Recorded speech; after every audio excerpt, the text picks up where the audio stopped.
Today we're going to talk about a question that we get asked all the time here at Fertilista.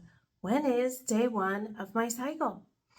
In this video, we're going to talk about when is technically day one, and if you're a lady who spots a lot, we're going to debunk all the myths around when is your day one of your period. First, if you're having brown spotting, that is not day one of your cycle.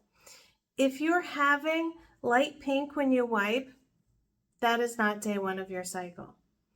Day one is when you have full red flow. This is really important. It's not when you're spotting. It's not when you just see a tinge on your liner or when you wipe. It is when you have full flow. If you're trying to conceive naturally and you're waiting for that day one and it's been 30, 40, 50, 60 days, you're going to want to take a pregnancy test. And if it's negative, you're going to want to call your OB and go in for blood work. They can see where you're at. If you're waiting for IUI or IVF and you've been waiting for that day one, you're going to want to call your reproductive endocrinologist and again, go in for blood work. And the reason is because they might not even wait for day one to start your IVF cycle.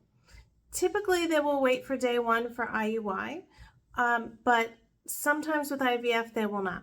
So you want to figure out where your labs are. You're going to go get your blood work done, and your reproductive endocrinologist is going to do one of two things. He or she's either going to put you on progesterone to bring about your period, or they're just going to continue with the treatment plan. So don't worry if your day one isn't happening.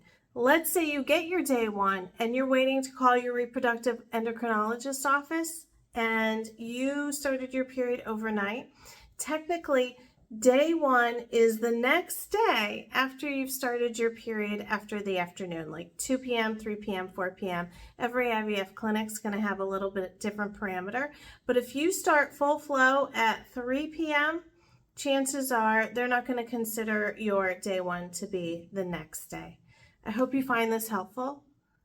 It's really confusing, ladies, sometimes when we have day one and when we're waiting to start the next cycle to get pregnant. It can be so important. I'm Nicole Stern. I'm the founder of Fertilista, and I hope you follow me for more tips to help you on your fertility journey.